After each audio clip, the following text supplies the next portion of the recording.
Today we will discuss subject law of contract, topic प्रस्ताव offer प्रस्ताव। जैसा कि आप जानते हैं, प्रस्ताव सेक्शन 2A में प्रस्ताव की परिभाषा दी गई है। प्रस्ताव से तात्पर्य व्यक्ति का संविदा के जो पक्षकार हैं उनके द्वारा जब कोई एक व्यक्ति किसी बात को करने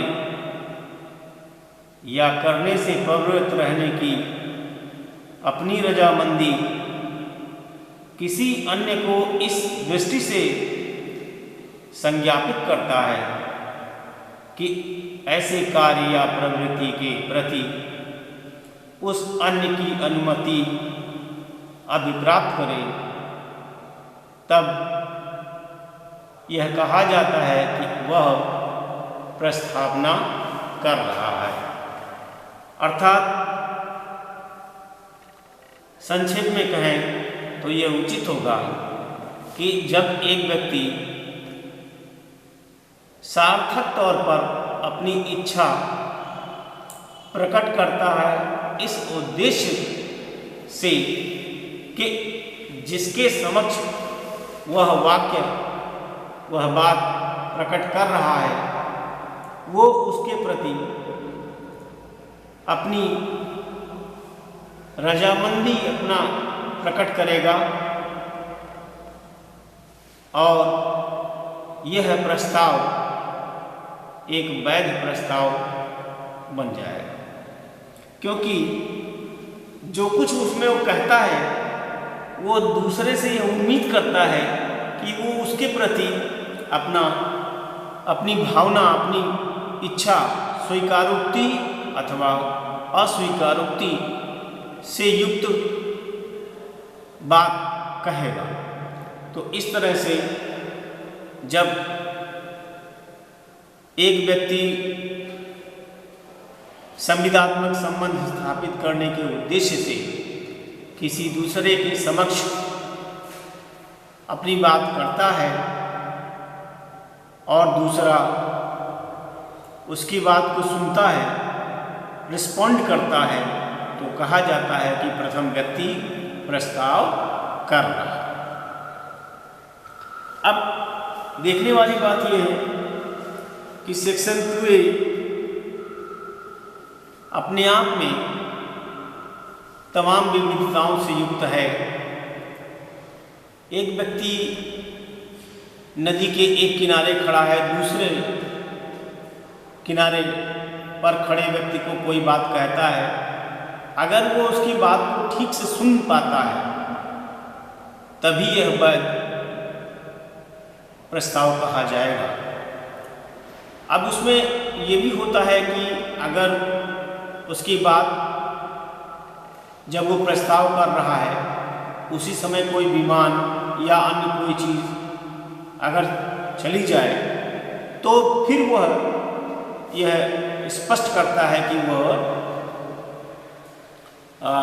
उसका वह प्रस्ताव इनकम्प्लीट, अपूर्ण हो जाता है, क्योंकि जिस उद्देश्य से वो दूसरे से बात कह रहा है वह उद्देश्य पूर्ण नहीं होता है, दूसरा व्यक्ति उस पर सही तरीके से रिस्पॉन्ड नहीं करता है। तो ऐसी दशा में यह माना जाएगा कि प्रस्ताव इनकम्प्लीट है, अपूर्ण है। इसके अलावा जब तक अब वही प्रस्ताव अगर लेटर के द्वारा कहा जाए या टेलीफोन के द्वारा कहा जाए या SMS या पेजर या अन्य किसी हाईटेक माध्यम से कहा जाए, तो सब में डिपेंड करता है कि दूसरा पक्षकार उस बात को सुन सके स्पष्ट तौर पे, और जिस भाव में वह कह रहा है उसी भाव में वह उस बात को सुन सके, तो यह कहा जाता है कि व्यक्ति प्रस्ताव कर रहा है। प्रस्ताव में कम्युनिकेशन जरूरी है। एक व्यक्ति जो प्रस्ताव कर रहा है वह दूसरे व्यक्ति तक जाना चाहिए, कम्युनिकेशन जरूरी है, वरना वो संविदा का जो प्रथम पायदान पर ही, एग्रीमेंट के प्रथम पायदान पर ही वो बात सिमट जाती है। धारा 3 में इस बात को कहा गया है कि the communication of proposals are deemed to be made by any act through which it is deemed to be made or omission of the party proposing which has the effect of communicating it। अर्थात प्रस्ताव के communication में कोई भी कार्य करके या कोई कार्य न करके, जैसा भी उन दोनों पक्षकारों में रजामंदी हो, उसमें एक्सप्रेशन कम्युनिकेशन पूर्ण करता है। अगर दोनों पक्षकारों में रजामंदी है कि आप कोई भी हाथ उठा करके या कोई झंडा फहरा करके या कोई सांकेतिक चिन्ह बना करके अपनी बात को कहे, तो भी वो पर्याप्त जो प्रस्तावना की आवश्यक बात मानी जाएगी। तो इस तरह से यह प्रस्तावना के रूप में निर्मित करती है। इसलिए कम्युनिकेशन जरूरी है। जब तक प्रस्ताव का कम्युनिकेशन नहीं होता है, तब तक वह प्रस्ताव इनकम्प्लीट, अधूरा है। धारा 4 में यह कम्युनिकेशन का एक दूसरा आयाम प्रकट करता है कि कम्युनिकेशन व्हेन कंप्लीट, कब ये कहा जाएगा कि एक व्यक्ति ने जिसने प्रस्ताव किया है, उसका जो प्रस्ताव है वो दूसरे तक संप्रेषित हुआ, कम्युनिकेट हुआ, संसूचित हुआ। यह बात स्पष्ट किया गया है धारा 4 में, जिसमें कहा गया है the communication of the proposal is complete when it comes to the knowledge of person to whom it is made. अर्थात जिस व्यक्ति को प्रस्ताव किया गया है, जब उसे मालूम हो जाए, उसको जानकारी हो जाए, सही से समझ में उसके आवे कि क्या बात अगले आदमी ने कहा है, पक्षकार ने कहा है, तो ये कहा जाएगा कि कम्युनिकेशन कंप्लीट हुआ। The communication of acceptances, the communication of acceptance is complete as against the proposal when it is put in a course of transmission to him so as to be out of the power of the acceptor।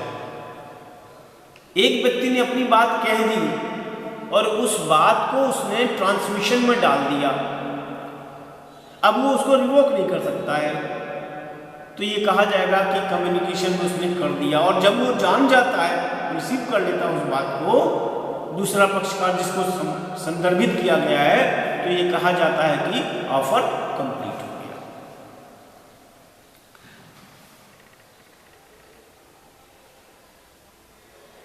दूसरी बात, एक व्यक्ति जिसने offer कर दिया है, उसको जरूरी है कम्युनिकेट होना चाहिए। अब एक केस है जिसमें एक व्यक्ति, हार्वे वर्सेस फेसी का एक केस है, जिसमें एक बम्पर हाल पेन के सेल के लिए एक व्यक्ति कहता है एक लेटर के द्वारा कि क्या बम्पर हाल पेन जो प्लॉट ऑफ लैंड है उसको आप बेचेंगे।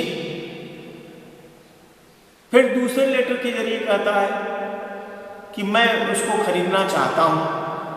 और तीसरे लेटर में भी यही बात आती है कि ठीक है, आपने जो दाम बताया है उस दाम पे मैं खरीदूंगा। तो उसमें कहा उन्होंने कि लेटर में कि lowest price for Bumper Hall Pen is 900 pound. तो ये बात आई कि इतनी बात के आधार पर क्या उसको कॉन्ट्रैक्ट माना जाए। तो इस केस में हार्वी बनाम फीसी में कहा गया कि नहीं, जब तक वह बात स्पष्ट तौर पे पूरी ना हो तब तक ये नहीं कहा जाएगा कि वह समुचित प्रस्ताव है और उस पर एक अधूरी संविदा निर्मित नहीं मानी जाएगी।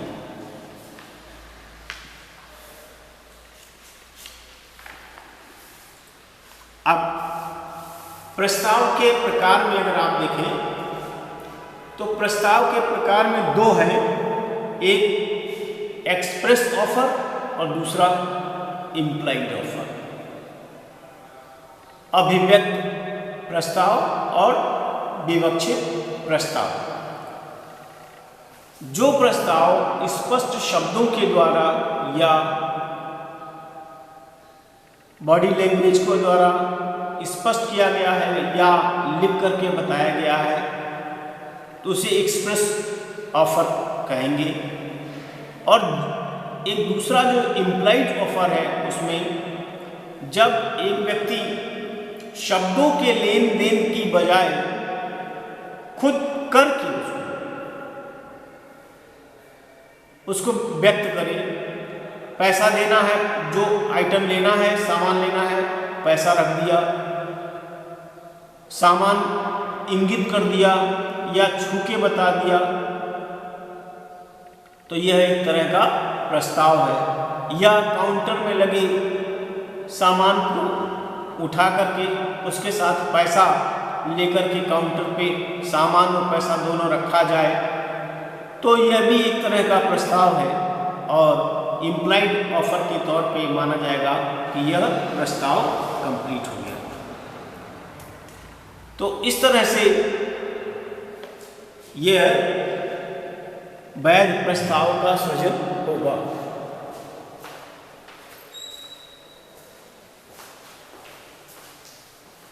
इसके अलावा कम्युनिकेशन जरूरी है। इसमें कम्युनिकेशन के बिना प्रस्ताव अधूरा रहता है। जैसे बाथरूम सिंगर की तरह एक व्यक्ति जो कुछ बोल रहा है तो उसकी कोई वैल्यू नहीं है जब तक कि जिसके लिए वह संबोधित है उसको सुने नहीं। कम्युनिकेशन ऑफ ऑफर के लिए लालमन शुक्ला वर्सेस गौरीदत्त का वाद है, जिसमें एक भतीजे के खो जाने की दशा में उस पर कुछ इनाम की घोषणा हुई और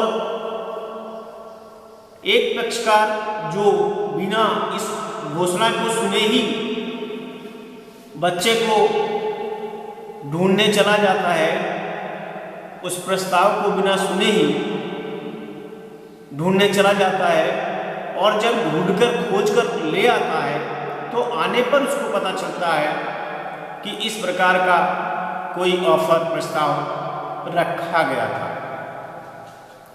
तो यहाँ पर ऐसी दशा में भी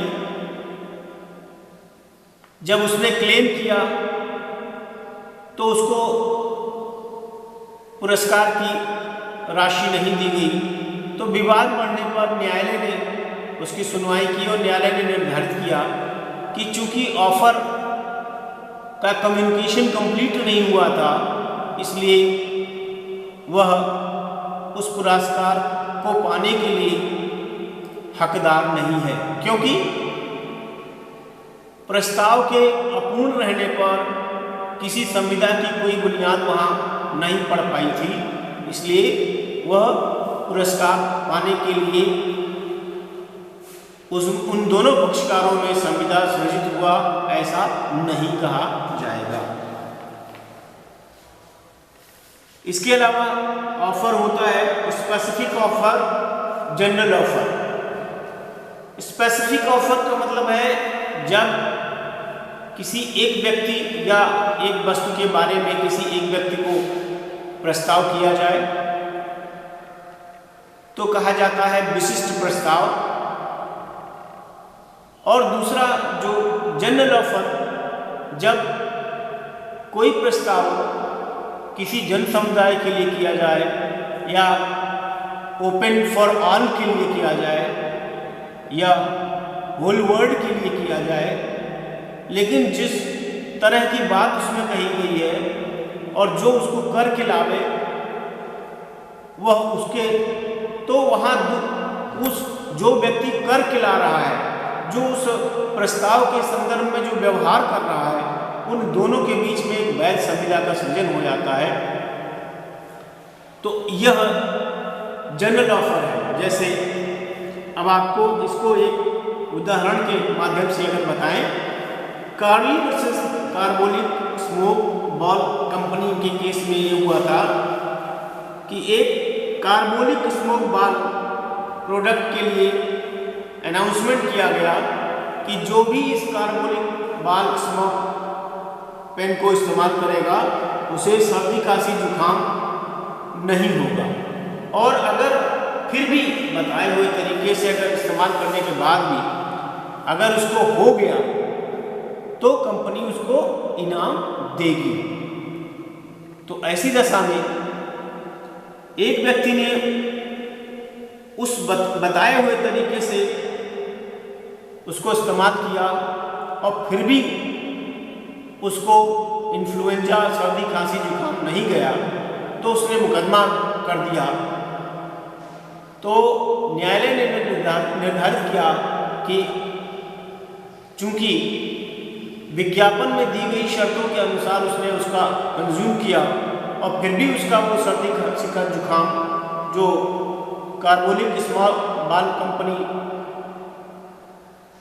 का प्रोडक्ट था उससे दूर नहीं हुआ, तो चूंकि वो ये कह रहे थे कि हमने इतना रुपया फला बैंक में फला अकाउंट में जमा कर रखा है, तो न्यायालय ने कहा कि इस तरह से वो सीरियस प्रतीत हो रहे थे और उनमें इंटेंशन टू क्रिएट कॉन्ट्रैक्ट था और इस तरह से उनको यह दिया गया। यह पाया गया कि दे वर इंटाइटल्ड फॉर द कंपनसेशन,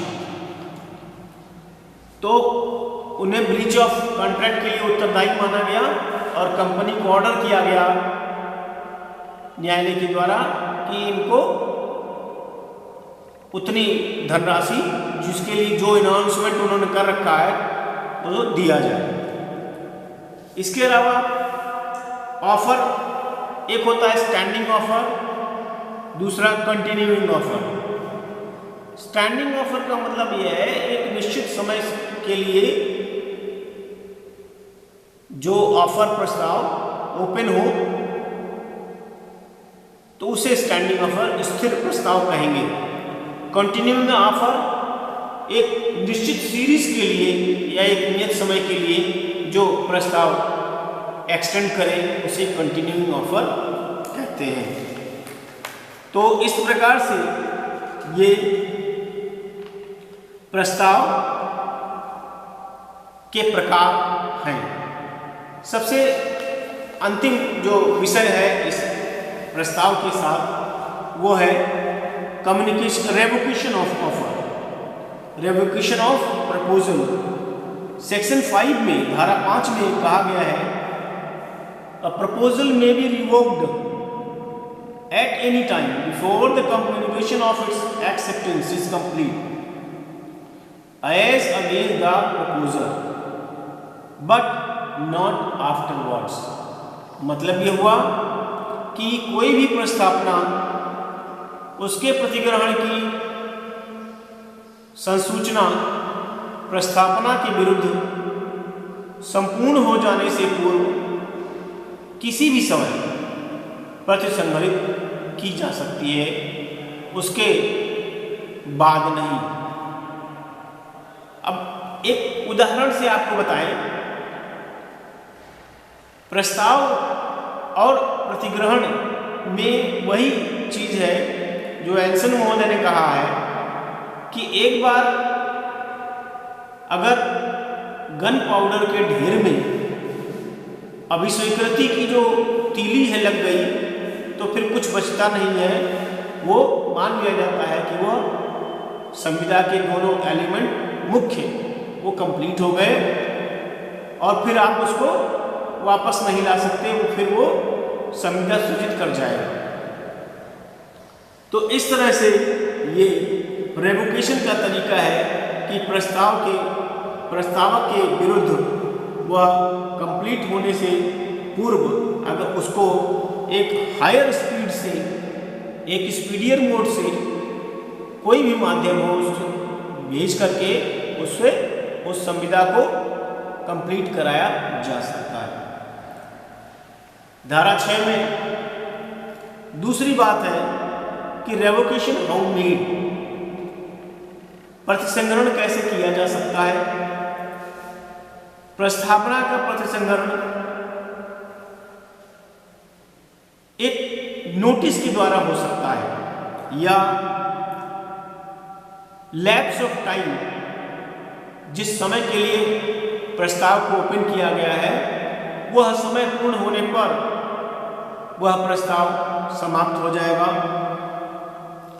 एक तीसरी स्थिति हो सकती है कि by the failure of acceptor to fulfil a condition precedent to acceptance.